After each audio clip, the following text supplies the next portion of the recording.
Hello everybody on the internet. Now this is a spoiler-free review, so if you haven't seen the movie, don't worry, there are going to be no spoilers. You can watch this review, but who really cares? Now I am not an Aquaman fan. I've always thought he's a bit lame. I said this before and I'll say it again. Aquaman sucks. And I thought that the first movie was just okay, not bad, it's just extremely cliche, just an okay movie. And I will never understand how that movie made $1 billion. And yet, even I was disappointed by this movie. It's more of the exact same as the first one, and it's again extremely cliche, but I think even more so. Absolutely nothing about it is any special, and it feels like no care was put into this movie because it felt rushed. It has unbelievable dialogue. At one point, characters literally go, "No!" And it's also very corny, even more corny than the first one. I only lightly chuckled once. There was another lady in the cinema who was reacting loudly for the whole movie and did laugh at every single corny thing. Even editing and structure-wise, the movie, it's just worse. There are things that it just skips over.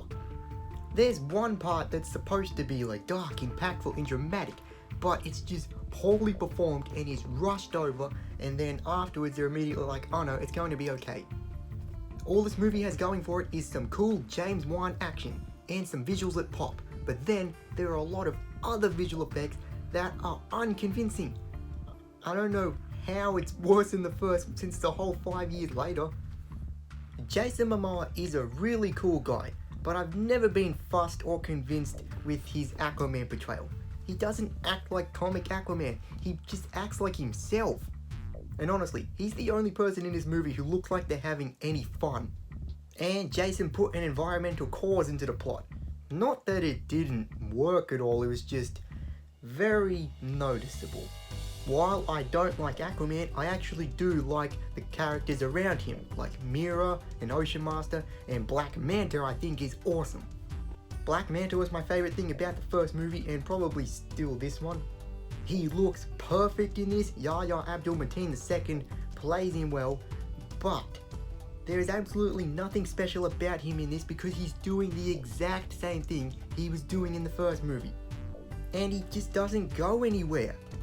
And his revenge is undermined. Orm and Aquaman's dynamic is decent enough, but I just didn't care about anything happening in this story. And also, there are a lot of side characters in this movie that they just felt like they were hardly there. Now, truthfully, Amber Heard has never been a bad choice to play Mira.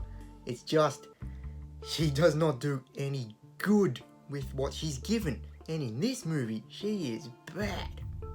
Her little screen time is more bearable, but also, there is absolutely no way they did not edit down her role because the movie feels incomplete.